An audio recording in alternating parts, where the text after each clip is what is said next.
அஸ்ஸலாமு அலைக்கும் வரஹ்மத்துல்லாஹி வரகாத்துஹு. அன்பிற்கினியவர்களே, இந்தியா முழுக்க எஸ்ஐஆருடைய ஃபார்ம் கொடுக்கப்பட்டு தீவிரமாக வேலைகள் நடந்து வருகிறது. இன்றைக்கி பல பொதுமக்கள் அந்த ஃபார்ம் எப்படி ஃபில் பண்ணுறதுன்னு தெரியாமல் திணறி கொண்டு இருக்கக்கூடிய சூழ்நிலையை பார்க்குறோம். இந்த வீடியோ அந்த ஃபார்மை எப்படி ஃபில் பண்ணுறது அப்படிங்கிறத பற்றி தான். யாரும் பயப்பட தேவையில்லை. ரொம்ப சிம்பிளான கொஸ்டின் தான். நமக்கு தேவையான தகவல்களை நம்ம இணையதளத்தில் தேடி எடுத்துட்டோன்னா ரொம்ப ஈஸியாக ஃபில் பண்ணிடலாம். இப்போ இன்ஷா அல்லாஹ் எப்படி ஃபில் பண்ணுறதுன்னு பார்ப்போம். கொடுக்கப்பட்ட உள்ள விவரங்களை நம்ம 2 பகுதியாக பிரிச்சுக்கலாம். 2 டேபிளில் கொடுத்துருக்குறாங்க. முதல் டேபிளில் ஆரம்பத்தில் பார்த்தீங்கன்னா பிறந்த தேதி, ஆதார் எண், கைபேசி எண், தந்தையின் பெயர் அப்படின்னு சொல்லி ஒரு அடிப்படையான தகவல்கள், இலகுவான தகவல்களை தந்திருப்பாங்க. ஈஸியாக இதை நம்ம ஃபில் பண்ணிடலாம். 2ஆவது டேபிள் பார்த்தீங்கன்னா வலது பக்கம் சில விவரங்கள் கேட்டிருப்பாங்க, இடது பக்கம் சில விவரங்கள் கேட்டிருப்பாங்க. சரி, முதல்ல முதல் டேபிளை பார்ப்போம். முதல் டேபிளில் முதல் விஷயம் பிறந்த தேதி கேட்டிருக்கிறாங்க. நம்ம பிறந்த தேதியை ஃபில் பண்ணிக்க வேண்டியதான்.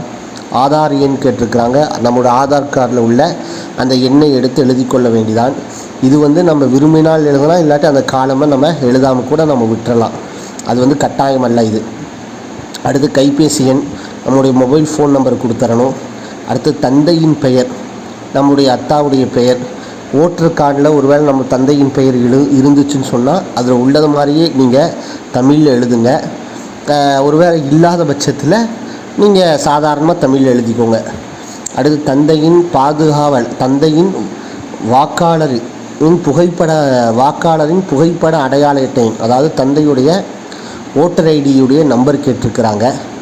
அங்கே நம்ம தந்தையுடைய ஓட்டர் ஐடியில் என்ன நம்பர் இருக்கோ அதை பார்த்து எழுதிட வேண்டியதான். ஒருவேளை தந்தையுடைய ஓட்டர் ஐடி கையில் இல்லைன்னு சொன்னால் அந்த இடத்த விட்டுருங்க, ஃபில் பண்ணாதீங்க, பிரச்சனை கிடையாது.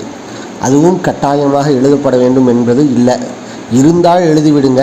தந்தையுடைய ஓட்டர் ஐடி கையில் இல்லைங்க அப்படின்னு சொன்னால் நீங்கள் பதற்றப்பட தேவையில்லை, அது கட்டாயமான ஒன்று அல்ல.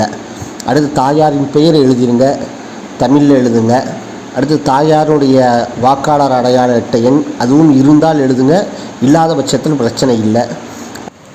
அடுத்ததாக துணைவரின் பெயர் கேட்டிருக்கிறாங்க. துணைவரின் பெயருக்கு நேராக ஆண்களாக இருந்தால் தங்களுடைய மனைவியின் பெயரை எழுதணும். பெண்களாக இருந்தால் தங்களுடைய கணவரின் பெயரை எழுதணும். கணவருடைய பெயரை எழுதும் போது அவங்களுடைய ஓட்டர் ஐடியில் எப்படி இருக்கோ அதை பார்த்து எழுதிக்கோங்க. மனைவியின் பேர் எழுதும் போதும் அதே போல் தான். மனைவியுடைய ஓட்டர் ஐடியில் எப்படி பேர் இருக்கோ அது போல் எழுதிக்கோங்க. அதற்கு அடுத்ததாக துணைவருடைய அடையாள அட்டை எண் கேட்டிருக்கிறாங்க. கணவனுடைய ஓட்டர் ஐடி, அதே போல் மனைவியுடைய ஓட்டர் ஐடி. பெண்கள் தங்களுடைய கணவருடைய ஓட்டர் ஐடி நம்பரை எழுதணும். ஆண்கள் மனைவியினுடைய ஓட்டர் ஐடி நம்பரை எழுதணும். அவ்வளோதான். இதோட இந்த முதல் அட்டவணை முடிஞ்சிருச்சு. மிக இலகுவாக இந்த விஷயங்களை நாம் பூர்த்தி செஞ்சிடலாம். இப்போ 2ஆவது டேபிளில் உள்ள விவரங்களை பார்த்துருவோங்களா? 2ஆவது டேபிளில் பார்த்தீங்கன்னா ஒன்று இடது பக்கம் சில விவரங்களை கேட்டிருக்கிறாங்க, வலது பக்கத்தில் சில விவரங்கள் கேட்டிருக்கிறாங்க. இடது பக்கங்களில் கேட்கப்பட்ட விவரங்கள் யாருக்கானதுன்னா 2002, 2004 இதே போல் ஒரு எஸ்ஐஆர் நடத்தப்பட்டு வாக்காளர் பட்டியல் தயார் செய்யப்பட்டு வெளியிடப்பட்டுச்சு. அதில் உங்களுடைய பெயர் இருந்திருக்குமே, ஆனால் அதில் நீங்கள் கலந்து கொண்டு அதில் உங்களுடைய பெயர் வெளியிடப்பட்டிருந்துச்சுன்னு சொன்னால் அதில் இருக்கிற மாதிரி எல்லா டீட்டெயில்ஸும் இந்த இடது பக்கத்தில் ஃபில் பண்ணணும். ஒருவேளை அதில் நீங்கள் கலந்து கொள்ளவில்லை, அந்த நேரத்தில் நீங்கள் ஓட்டு போடக்கூடியவர்களாகவே இல்லை அப்படின்னு சொன்னால் பிரச்சனை இல்லை. உங்களுடைய தந்தை அந்த நேரத்தில் அந்த எஸ்ஐஆரில் கலந்து கொண்டு இருக்கிறாரா 2002, 2004ன்னு பார்க்கணும். உங்கள் தந்தையோ அல்லது தாயோ 2 பேரில் யாராவது ஒருத்தர் அந்த இதில் கலந்து கொண்டிருந்தாலும் அதில் வரக்கூடிய டீட்டெயில்ஸை நாம் வலது பக்கத்தில் கேட்கப்பட்டிருக்கக்கூடிய விவரங்களில் பதிவு செய்யணும். அதாவது மீண்டும் நான் சொல்கிறேன், 2002 to 2004 நடத்தப்பட்ட எஸ்ஐஆரில் நாமளே கலந்து கொண்டிருந்தோன்னா அதில் உள்ள டீட்டெயில்ஸை அந்த எஸ்ஐஆரில் நம்முடைய வாக்காளர் பட்டியலில் நம்முடைய பெயர், நம்முடைய அட்டை எண், நம்முடைய உறவினர்களுடைய பெயர் இதெல்லாம் எப்படி இருந்துச்சோ அதே மாதிரி இதில் பதிவு செய்யணும் இடது பக்கத்தில். ஒருவேளை நாம் கலந்து கொள்ளாவிட்டால் நம்முடைய தந்தையோ அல்லது தாயோ கலந்து கொண்டிருந்தால் அவர்களுடைய விவரங்களை வலது பக்கத்தில் நம்ம பதிவு செய்யணும். இப்போ சில பேர்த்துக்கு சந்தேகம் வரலாம், நான் 2002 எஸ்ஐஆரில் கலந்து கொண்டேனா இல்லையான்னு எனக்கு எப்படி தெரியும், எங்கள் அத்தா கலந்து கொண்டாரா இல்லையான்னு 2025 வந்து கேட்டேன்னா எப்படி நாங்கள் கண்டுபிடிக்கிறேன்னு சொல்லி பல பேர் பதற்றம் அடையலாம். பதற்றம் அடைய தேவையே இல்லை. இணையதளத்தை நீங்கள் பயன்படுத்த தெரிந்தவர்களாக இருந்தால் ஈஸியாக நீங்கள் இந்த நான் சொல்கிற மெத்தடை ஃபாலோ பண்ணால் ஈஸியாக விவரத்தை எடுத்துடலாம். ஒருவேளை உங்களுக்கு பயன்படுத்த தெரியாவிட்டால் உங்கள் வீட்டில் யாருக்கு பயன்படுத்த தெரியுமோ, உங்கள் மகன்களுக்கோ உங்கள் பேர பிள்ளைகளுக்கோ யாருக்கு பயன்படுத்த தெரியுமோ அவர்கள்ட்ட இந்த விஷயத்தை காண்பித்து இப்படி செய்யிப்பான்னு சொன்னால் அந்த பையன் செஞ்சு உங்களுக்கு எடுத்து தருவார். சரி, இப்போ எப்படி அந்த விவரத்தை எடுக்கிறதுன்னு பார்த்துடலாங்களா?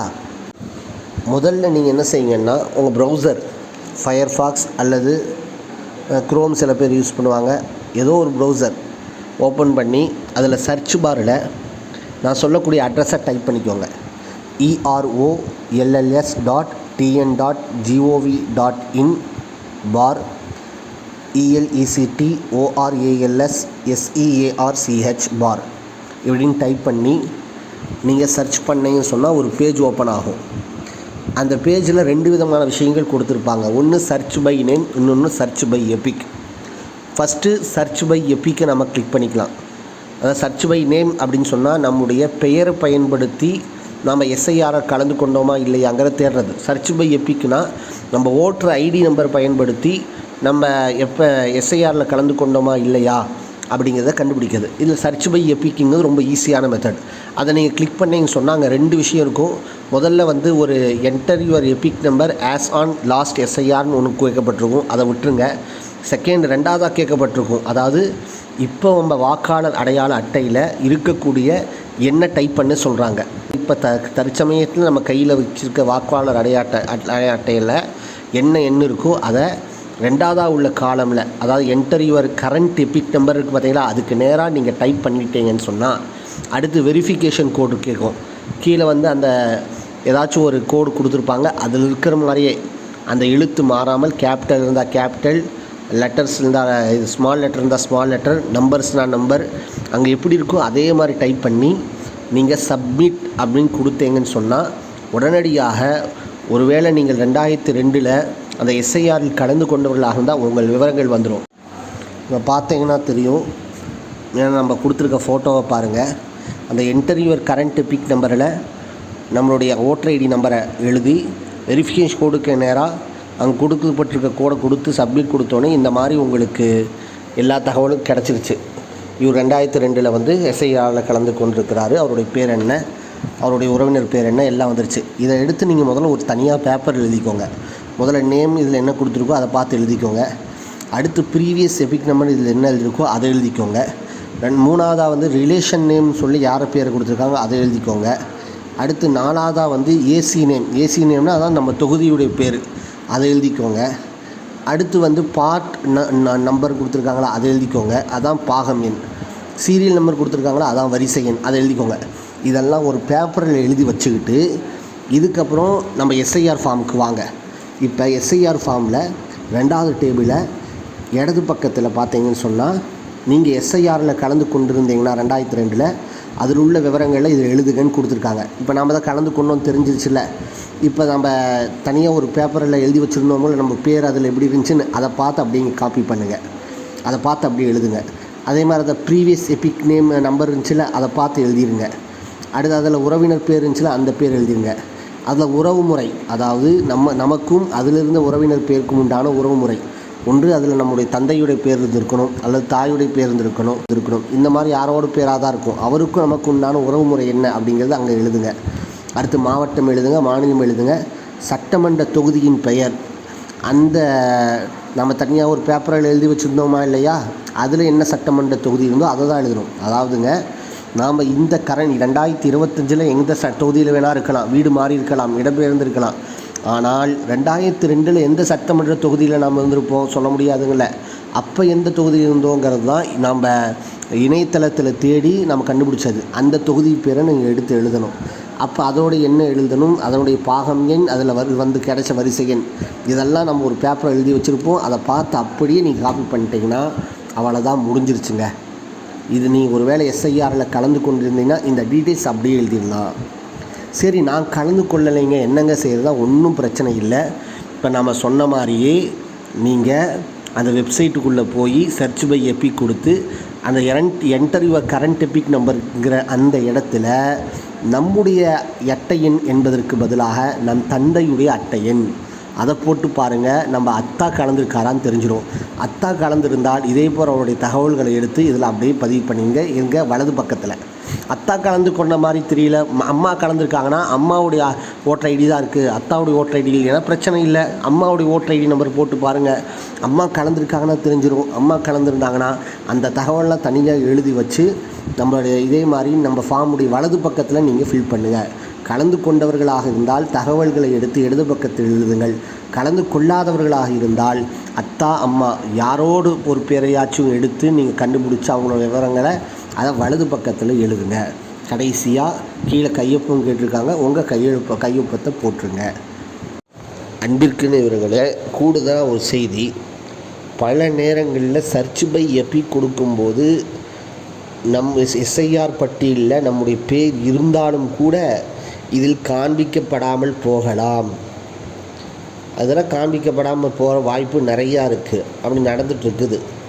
அப்போ அந்த நேரத்தில் நம்ம என்ன செய்யணும்னு சொன்னால், சர்ச் பை நேம் நீங்கள் ஒரு தடவை கொடுத்து பார்க்கணும். சர்ச் பை எபிக் கொடுத்து பார்த்தீங்க, உங்கள் பேரில் எஸ்ஐஆர் பட்டியலில் உங்கள் பேர் வந்ததா எந்த விதமான தகவலும் கிடைக்கலனா நீங்கள் அதோடு விட்டுறாமல் சர்ச் பை நேம்னு இன்னொரு ஆப்ஷன் பக்கத்தில் இருக்கா, அதை கிளிக் செஞ்சு அதன் மூலம் நம்முடைய தகவல் கிடைக்குதான்னு நீங்கள் ஒரு தடவை ரீசெக் பண்ணி பார்ப்பது ரொம்ப ரொம்ப நல்லது. சரி, சர்ச் பை நேம் எப்படி பார்ப்பது அப்படின்னு இப்போ பார்ப்போம். சர்ச் பை நேம் கொடுத்தீங்கன்னா இப்போ உங்களுக்கு ஃபோட்டோ போட்டிருப்போம் பாருங்கள். அதில் நேம் ஆஃப் த டிஸ்ட்ரிக்ட்னு ஃபஸ்ட்டு வரும். நேம் ஆஃப் த டிஸ்ட்ரிக்ட் உதாரணமாக நீங்கள் கடலூர் அப்படின்னு சொன்னால் கடலூரை நீங்கள் கொடுத்தீங்கன்னா அடுத்து நேம் ஆஃப் த அசம்பிளி, அதாவது அசம்பிளினா ஒன்றும் கிடையாது, உங்களோட தொகுதி என்னன்னு கேட்கும். அந்த 2002 எந்த தொகுதியில் இருந்தோம் நீங்கள் யோசித்து அதை நீங்கள் செலக்ட் பண்ணிங்கன்னா, உதாரணமாக விருதாச்சலத்தில் இருந்தேன்னா அதை விருதாச்சலம் வரும் ஒரு ஆப்ஷன், அதை கிளிக் பண்ணிங்கணும். அடுத்து நேம் ஆஃப் த எலெக்டர் கேட்டிருக்காங்களே, அங்கே நீங்கள் உங்களுக்கு எஸ்ஐஆரை நீங்கள் தேடுறதா இருந்தால் உங்கள் பேரை எழுதணும். எஸ்ஐஆர் நேம் ஆஃப் த எலெக்டர்னு உங்கள் பேர் எழுதிட்டு அதுக்கு நேராக உங்கள் உறவினர் பெயர், உங்கள் ஓட்டர் ஐடியில் யாருடைய உறவினர் பெயர் இருக்கோ, உங்கள் ஓட்டர் ஐடியில் உங்கள் தந்தை பேர் இருந்தால் அதுக்கு நேராக தந்தை பேர் எழுதணும். உங்கள் ஓட்டர் ஐடியில் உங்களுடைய கணவன் பேர் இருந்தால் அதுக்கு நேராக கணவன் பேர் தான் எழுதணும். அப்போ ஓட்டர் ஐடியில் உள்ள மாதிரி அங்கே நேம் ஆஃப் த எலெக்டர் கூட நம்ம பேரை கூட எப்படி போகணுன்னா ஓட்டர் ஐடியில் எப்படி இருந்தோ அப்படி போனதும். நீங்கள் வேறு மாதிரி போட்டிருந்தீங்கன்னா ஒன்றும் செய்ய முடியாது. அப்போ நம்ம ஓட்டர் ஐடியில் இருக்க மாதிரி நேம் ஆஃப் த எலெக்டருக்கு நேராக எழுதணும். அந்த ஓட்டர் ஐடியில் உள்ள உறவினர் பெயர் என்ன அப்படிங்கிறத அந்த father mother husband legal Guardian name இருக்குங்களே அதில் எழுதணும். எழுதி நம்ம என்ன ஜெண்டர் அப்படிங்கிறத நம்ம ஆணாக இருந்தால் ஆண், பெண்ணாக இருந்தால் பெண்ணு செலக்ட் பண்ணிவிட்டு வெரிஃபிகேஷன் கோடு கொடுத்து சப்மிட் கொடுத்தீங்கன்னா உங்களுக்கு கிடச்சிடும். சர்ச் பை எபிக் அப்படிங்கிறது கிடைக்காத பட்சத்தில் சர்ச் பை நேம் நீங்கள் என்ன செய்யுங்க, ஒரு தடவை எதுக்கும் தேடி பாருங்கள். ஏன்னா இப்போ 1960 தந்தை பிறந்தவராக இருப்பார், நீங்கள் சர்ச் பை எபிக் கொடுத்துருப்பீங்க, ஆனால் கிடச்சிருக்காது. ஆனால் கண்டிப்பாக அவங்களாம் 2002 ஓட்டு போட்டுட்டு இருந்திருப்பாங்க. ஆனால் சர்ச் பை எபிக் கொடுத்தா கிடைக்கலையே அப்படின்னு நீங்கள் நிராசை அடைஞ்சிடாமல் சர்ச் பை நேம் ஃபாலோ பண்ணி ஒன்னொரு தடவை நீங்கள் தேடினீங்கன்னா கிடைப்பதற்கு வாய்ப்புகள் அதிகம். இதை ஏன் மறுபடியும் நான் சொல்கிறேன்னு சொன்னால், எனக்கு அப்படி தான் ஆச்சு. என் தந்தையுடைய எபிக் நம்பரை நான் போட்டு சர்ச் பண்ணி பார்த்தப்போ கிடைக்கல. அதே அவங்களுடைய பேரையும் அவருடைய உறவினர் பெயர் அவர்களுடைய தந்தையுடைய பெயரும் போட்டு நான் டிஸ்ட்ரிக்கு அசம்பிளி நேம்லாம் கொடுத்து ஜெண்டர் கொடுத்து சப்மிட் பண்ணப்போ எனக்கு அவங்களுடைய தகவல் கிடச்சிருச்சு. அதனால் இதை திரும்ப சொல்கிறேன், நீங்கள் முயற்சி செய்யுங்கள், கண்டிப்பாக இது கிடச்சிரும். மிக மிக எளிமையான வேலை தான்.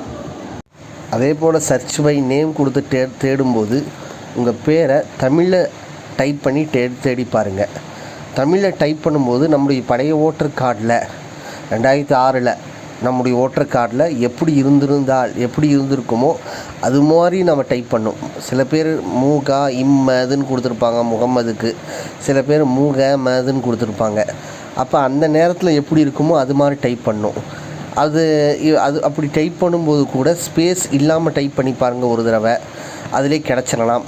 ஒருவேளை கிடைக்காவிட்டால் நீங்கள் ஸ்பேஸ் கொடுத்து டைப் பண்ணி பாருங்கள். ஸ்பேஸ் கொடுத்துன்னா உதாரணமாக முகம்மது முபாரக் அப்படின்னு இருக்குன்னா முகம்மதுக்கும் முபாரக் மத்தியில் ஸ்பேஸ் இல்லாமல் டைப் பண்ணுறது ஒன்று, முகம்மதுக்கும் முபாரக்கும் மத்தியில் ஸ்பேஸ் வச்சு டைப் பண்ணுறது ஒன்று. மொத்தத்தில் பல முறையில் நீங்கள் முயற்சி செஞ்சு பார்த்தீங்கன்னா கண்டிப்பாக கிடச்சிரும், கிடைக்காமல் மட்டும் போகாது. ஊர்ஜிதமாக உங்களுக்கு அந்த நேரத்தில் நான் ஓட்டு போடக்கூடியவனாக இருந்தேன் என்று தெரிந்திருந்தால், செய்திகள் உங்களுக்கு பயனுள்ளதாக இருக்கும்னு நம்புகிறேன். இந்த வீடியோ பயனுள்ளதாக இருந்தால் ஷேர் செய்யுங்க.